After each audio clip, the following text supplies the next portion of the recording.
Así es, pues son parte también de los motivos, ¿no?, que llevan a a reformar esta ley de telecomunicaciones, y también la manera en que hemos visto que se han sumado ya varias voces y varias posturas que nos llevan ahora a hablar. Y qué bueno que nos acompaña esta mañana aquí en Café y Noticias. Le damos la bienvenida al senador Javier Corral, porque él es parte de estos foros, incluso está fungiendo como moderador para darle la voz, para darle la palabra, para escuchar todas estas voces que hay. Entonces, bienvenido a este espacio de Café y Noticias, senador Javier Corral. Muy buenos días. Muy buenos días, me da muchísimo gusto estar contigo, Perla, y por supuesto con Dani, con Daniela, para conversar sobre este importante tema. Muchas gracias, senador. Pues de entrada, hacerle una pregunta general. El día de ayer se realizó el segundo foro relacionado con esta propuesta de reforma de telecomunicaciones.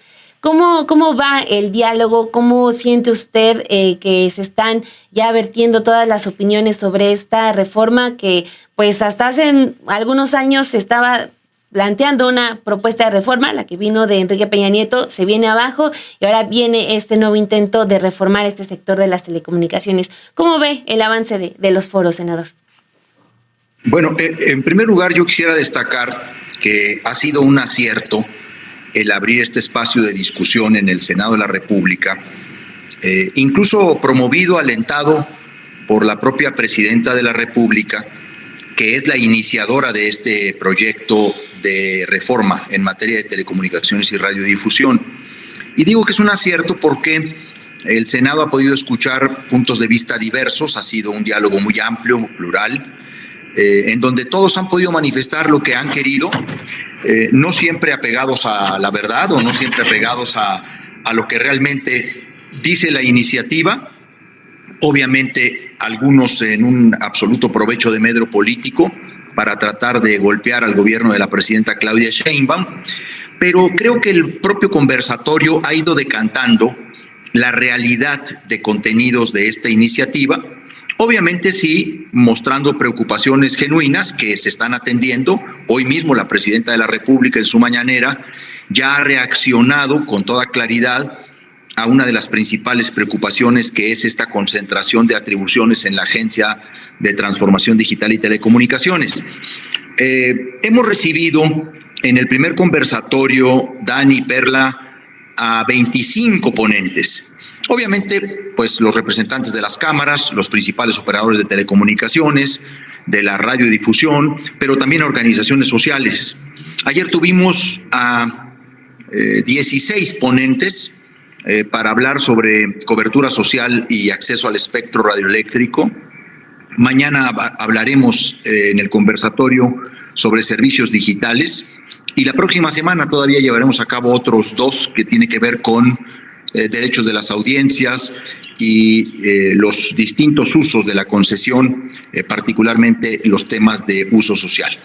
Entonces ha sido muy enriquecedor el conversatorio, porque bueno, ha permitido por un lado sí escuchar preocupaciones, pero también atajar pues magnificaciones o cosas que no necesariamente dice la iniciativa, y empezar a orientar realmente el debate pues a los aspectos técnicos que se pueden corregir, que se deben corregir, para una vez despejada la cizaña del trigo, poder con toda claridad decir lo que realmente esta iniciativa busca, que es pues aumentar la conectividad en el país y garantizar el derecho a Internet como un derecho humano a todas y a todos los mexicanos, porque los 2 grandes objetivos de esta legislación que ha presentado la doctora Claudia Sheinbaum son esos: cómo hacer que el progreso tecnológico no se reduzca solo a una competencia de mercados descremados por los grandes operadores de telecomunicaciones,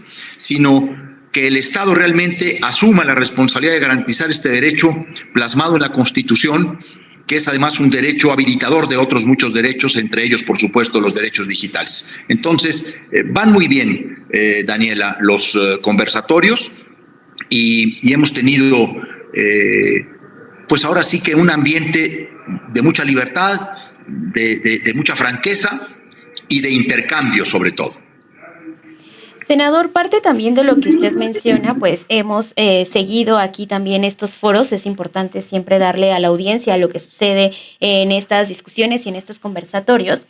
Desde el primer foro hemos escuchado, por ejemplo, que la ley Televisa ahí está presente, ¿no? O sea, siempre recordando los cambios que se intentaron hacer, lo que sucedió en el pasado, cómo fue, y en aquel momento también decirlo, ¿no? O sea, sí. Por eso lleva este nombre, la ley Televisa, de tratar de beneficiar a una televisora con estos cambios.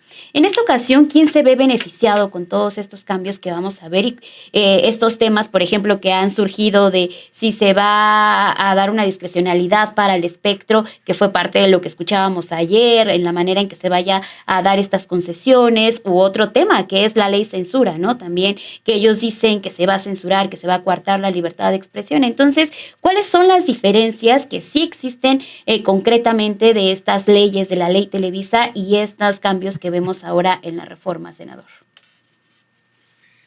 Bueno, efectivamente la ley Televisa pues fue embatida constitucionalmente. Hay que recordar que mediante una acción de inconstitucionalidad un grupo de senadores impugnamos esa reforma, pues que tenía como único destinatario beneficiar al duopolio televisivo.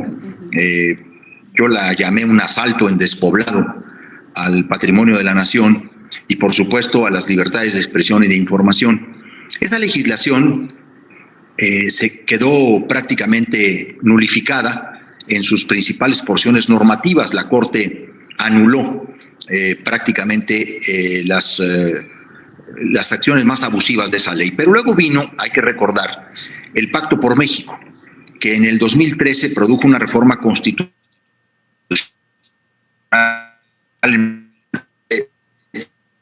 de comunicación. Daniela Barragán, la legislación secundaria no fue reflejo de esa reforma constitucional. Nos quedaron debiendo. No se trasladó totalmente el espíritu procompetitivo, proconvergente de la reforma constitucional y terminó siendo una legislación muy protectora de Televisa, particularmente en lo que se refiere al sector de la televisión y audio restringidos, o que conocemos como televisión por cable, de donde se le exceptuó prácticamente para ser declarado un preponderante. Y hay que recordar que cuando un agente económico en estos dos sectores es declarado un agente preponderante, pues se le impone una serie de obligaciones adicionales, se le llama regulación asimétrica, pues desde compartir su infraestructura hasta la desagregación funcional y contable de su operación. Entonces, esa legislación quedó trunca. ¿Tiene cosas positivas? Sí tiene. Por supuesto que se hicieron avanzar cosas muy importantes en términos de la larga lucha, de la larga batalla por la democratización de los medios de comunicación en nuestro país. Pero en términos económicos y de competencia económica le faltaron muchas cosas. Pero luego vino lo que se conoció como una segunda ley Televisa, una ley Televisa 2.0, que ustedes recordarán en el 2007, senadores del PRI y del PAN, que desde hace mucho tiempo sirven a las televisoras, entre ellos Federico Dorin, presentaron una iniciativa para cercenarle a la ley del 2014 los derechos de las audiencias. Y esto es muy importante decirlo porque pues era uno de los capítulos más importantes de esa legislación, asegurarle al sujeto esencial de la democracia, al destinatario final de la comunicación, derechos frente a los medios electrónicos concesionados, y le cercenaron todo eso. También la Corte echó para abajo esa reforma, aunque la echó para abajo más por cuestiones de forma, de procedimiento legislativo, y entonces quedó en el limbo el contenido de esa parte. ¿Qué es lo que hace la doctora Claudia Sheinbaum en esta iniciativa? Recupera y fortalece los derechos de las audiencias, incluso aumenta derechos de los usuarios de telecomunicaciones en el catálogo en esta nueva iniciativa. Y ese es uno, por cierto, de los foros que vendrá a discusión. Y habrá que recordar ese episodio en el que el PRIAN, ya así constituido desde hacía tiempo, y como un brazo, una correa de transmisión de los intereses monopólicos, atentaron contra esas audiencias. Entonces, una cuestión que es muy importante es el fortalecimiento en esta iniciativa de los derechos de las audiencias, de la Defensoría de Audiencias, pero también de las posibilidades de concesiones a comunidades, a radios comunitarias, a pequeños operadores y sobre todo el que el Estado pueda también brindar servicios de Internet y de telefonía al usuario final. Obviamente esto ha generado mucha polémica de que si el Estado lo va a hacer en una autoasignación directa. La propia doctora Claudia Sheinbaum hoy en la mañana ya ha retomado algunas de las cosas que se han vertido en los conversatorios y ha dicho que será en igualdad de condiciones con los operadores privados. Esto quiere decir pues que se van a someter a participar en las licitaciones de bandas de espectro con el pago de derechos, no solamente por el concesionamiento, sino por el uso y disfrute del espectro. Pero es muy importante que el Estado lo haga. ¿Por qué? Porque durante 30 años, y ese es el gran tema a tratar, los operadores de telecomunicaciones no han cumplido con las metas de cobertura social. Pues se dedican a descremar mercados. Hay muchas zonas geográficas del país que están totalmente aisladas, no hay conectividad. Un porcentaje muy alto de la población en México no tiene conectividad, pero luego quienes tienen conectividad, incluso en zonas urbanas, enfrentan tarifas muy altas. Entonces no solamente se trata de que el Estado garantice en zonas marginadas, sino también ahí donde las tarifas son inaccesibles para los ciudadanos, que el Estado pueda brindar esos servicios con tarifas mínimas o simbólicas. Ahora, esto le llaman ellos competencia desleal. Pues es un viejo concepto que tienen algunos de los concesionarios de la radio y la televisión y las telecomunicaciones en México, que piensan que el espectro es de ellos, que ya cuando se les da la concesión, ellos ya son los dueños del espectro. Es una especie, Dan y Perla, de neozapatismo electrónico, que el espectro es de quien lo trabaja. Pues la verdad es que no es así. El espectro es del Estado, es un bien del dominio de la nación que le pertenece administrar al Estado, y el Estado puede imponer las condiciones e incluso dar el servicio por sí mismo cuando los particulares no lo hacen o lo hacen mal o lo dan muy caro. Entonces, uno de los grandes objetivos de esta legislación es garantizar ese derecho a Internet, y luego también facilita el acceso a espectro a una serie de entidades públicas, instituciones académicas, facilita las concesiones para radios comunitarias, indígenas, afromexicanas, las llamadas de uso social, les permite cierto porcentaje de publicidad, pues para que puedan ser viables, sostenibles, ¿verdad?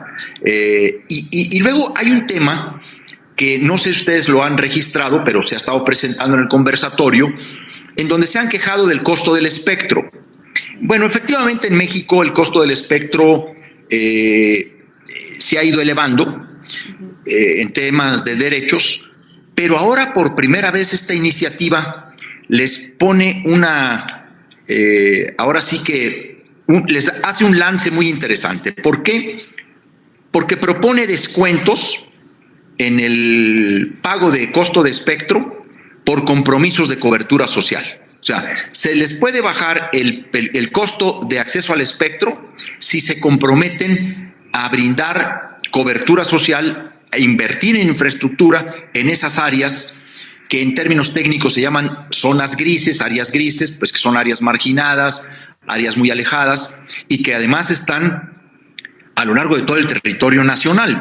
Estaremos hablando de un 10-12% de la población en México, pero que está distribuida en más del 50% del territorio del país. Entonces, aquí hay un mecanismo que puede incentivar la inversión en esas zonas mediante un descuento en el costo del espectro. Entonces, son varios temas, varios asuntos que son muy importantes los que están en esta iniciativa. Y bueno, los temas polémicos, por ejemplo, hay que reconocer que esta iniciativa tuvo errores de redacción y eso no está mal decirlo y reconocerlo, pues es que generó una polémica, un artículo que por cierto no va aquí, ¿no? El 109. Porque desde hace 3 semanas la doctora lo dijo.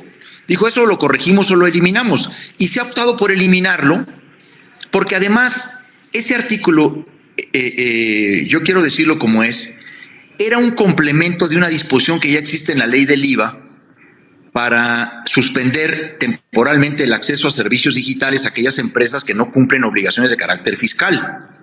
Porque bueno, pues sí, todos tenemos el derecho y por supuesto la protección constitucional a la libertad de expresión, pero pues también quienes operan esos negocios tienen obligaciones de carácter fiscal. Entonces, Dani y Perla, se le va a quitar ese ruido, eso se elimina, que es lo que le ha dado a ciertos actores de la oposición esta bandera de ley censura. Y no salen de eso, y ya se dijo que se va a eliminar, pero ellos siguen insistiendo y insistiendo porque hubo. Les urgía. ¿Mande? Hasta marchas ya hicieron. Bueno, sí, o sea, ya hicieron todo un mote de eso, les surgía un mote para calificar al gobierno de Claudia Sheinbaum de censura, de mordaza, ¿no? Ellos, principales promotores de la ley Televisa, artífices de muchos de los bandidiajes que se han hecho en este sector, como correa de transmisión de las televisoras, ahora querían tener un mote en ¿cómo se dice?, en correspondencia, ¿no? Como para empatar los cartones, pero pues carecen de la autoridad moral, de la credibilidad en estos temas. Muchos de ellos han sido piezas claves para detener durante muchos años estos avances legislativos. Entonces, esos asuntos, los que son asuntos polémicos de contenidos, esos se eliminan y otros se corrigen. Por ejemplo, hoy la presidenta, como creo que ya lo escucharon en la mañanera, retomó algo que en los conversatorios hemos insistido.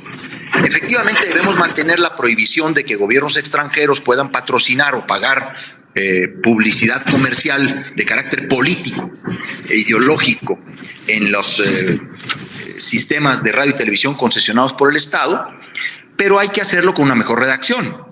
De hecho, exceptuando aquellas actividades de carácter cultural, deportivo, ¿sí?, turístico, pero que los contenidos políticos o de franca provocación al Estado, la unidad nacional, la dignidad de la persona, los derechos humanos, pues estén prohibidos, y que más que una previa revisión de la Secretaría de Gobernación, lo que haya sea una sanción muy clara a quien incumpla con una prohibición de esta naturaleza, y luego que la sanción todavía sea más severa en casos de reincidencia. Entonces son estos temas que por cuestiones de redacción generaron esta polémica, y ya estamos regresando a lo importante: redescubrir los objetivos más importantes de esta iniciativa, que tiene que ver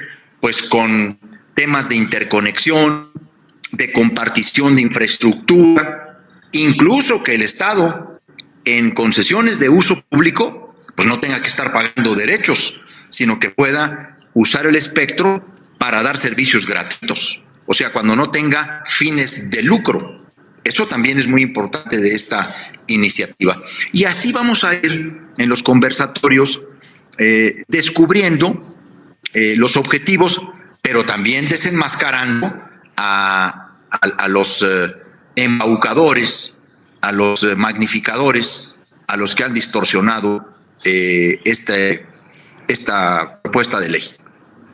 Senador, a mí por último me gustaría ahondar en el tema que por primera vez en mucho tiempo se está diciendo de manera pública, y pues no es para menos que se esté diciendo desde Palacio Nacional, de una reforma que ya contempla sanciones en serio para quienes explotan las concesiones de televisión. En este caso, Televisa y TV Azteca, y Televisa siendo pues la empresa que empuja en gran medida esta reforma luego de los comerciales que transmite de Donald Trump. ¿Cree que con lo que se está proponiendo sí sea posible que ya tengamos a estas dos televisoras cumpliendo con lo que establecen los reglamentos para que ellos puedan concesionar todo este espectro radioeléctrico? Ellos están obligados a cumplir con ciertas características en sus contenidos, ¿no? Que sean éticos, que refuercen los valores, que sean educativos, y bueno, con el paso de los años creo que eso solamente no se cumple y no se cumple. Estaríamos ya, e incluso agrego, hasta hemos sido testigos de campañas de desinformación severas, ¿no? Sobre todo de parte de TV Azteca. Esta reforma sí ya podría crear esa figura que realmente pueda sancionar o pueda hacer que los dueños de esas televisoras se piensen al menos una vez antes de sacar este contenido que desinforma, contenido que incluso hasta alienta el odio entre la población. O sea, porque pues hasta ahorita han hecho lo que han querido. ¿Es posible ya que con esto podamos tener algo así? La ley, Dani, cumple una función. Establece el marco legal, la hipótesis, y también depende mucho de la voluntad política. Y para ello debemos entrar en un tema que hoy ya se ha confirmado también por parte de la presidenta, su voluntad de hacerlo, que es uno de los temas polémicos de la iniciativa fue haber pasado todas las antiguas atribuciones del IFT a la Agencia de Transformación Digital y Telecomunicaciones. Ahí se advirtió que tal cantidad de atribuciones y sanciones en manos de una sola persona, pues podía generar discrecionalidad política. Uh-huh. A la presidenta Claudia Sheinbaum, lo digo con absoluta certeza, esta idea cuando se empezó a esbozar y cuando ya se explicó muy bien, por supuesto que no le gustó naditita. Y dijo, oye, esta es una función muy importante, el que una sola persona, con su criterio, que puede ser muy subjetivo el de una sola persona, pueda otorgar una concesión, renovarla o revocarla, o generarle sanciones económicas muy importantes, no es una buena idea. Y ella ya estaba receptiva, ya estaba abierta a buscar qué mecanismo de regulación. Y entonces, en los foros, en los conversatorios, se empezó a configurar y a construir una alternativa de crear un órgano desconcentrado, colegiado, compuesto por 5 comisionados, para ver todo el tema regulatorio. Esto es, desde el otorgamiento del espectro hasta las sanciones al incumplimiento.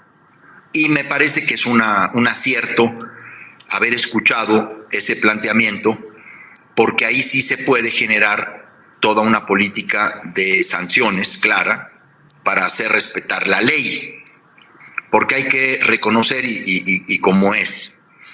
Los concesionarios de televisión y algunos de radiodifusión, en realidad ya a las concesiones las usan como cañón de otros negocios, de sus negocios, para impulsar otros objetivos económicos. Y es lo que hace, por ejemplo, Televisión Azteca, ¿no? Tiene como cañón Azteca y también Televisa, pero es que ya están en otros negocios. Y entonces empiezan a provocar al Estado, bueno, incluso a no pagar impuestos, ¿no? Teniendo la concesión de televisión en cadena nacional, y desde ahí se atrincheran. Yo creo que ya es hora, y la ley da esa oportunidad y dará esa posibilidad de empezar a imponer sanciones a quienes incumplen las condiciones de su título de concesión. Y por ello es muy bueno la creación de este órgano desconcentrado que regulará la materia de telecomunicaciones, y toda la parte de competencia se lo pasará a la agencia antimonopólica, que es la que habrá de declarar al preponderante, que es la que habrá de imponer la regulación asimétrica, que son condiciones especiales a quienes ejercen un poder sustancial en cualquiera de estos mercados. Entonces, sí va a dar la ley el marco para ser sancionados quienes incumplan el objeto de su concesión, las normas de la legislación que los obliga, pero también muy importante, la voluntad política, porque podemos tener la mejor ley y el mejor diseño, pero si luego no hay voluntad política para entrarle a estos excesos y estos abusos, pues la ley termina trunca, termina en una ineficacia total. Pues bueno, senador Corral, muchísimas gracias por habernos tomado estos minutos de entrevista. Ya sabe que los micrófonos quedan abiertos porque muy probablemente vamos a seguir hablando de este tema en los siguientes días. Muchísimas gracias. Al contrario, Perla, Dani, un placer, un gusto platicar con ustedes. Nos vamos a estar viendo porque faltan los conversatorios, pero luego la reserva al dictamen. Es que recuerden que estamos construyendo una reserva para modificar un dictamen que ya fue aprobado en comisiones, y ese trabajo ya de redacción y de corrección, pues será también muy importante darlo a conocer. Muchas gracias. Hasta luego, muchísimas gracias. Gracias, senador. Bueno, pues ahí estuvo la explicación de alguien que pues sí ha venido con todo este proceso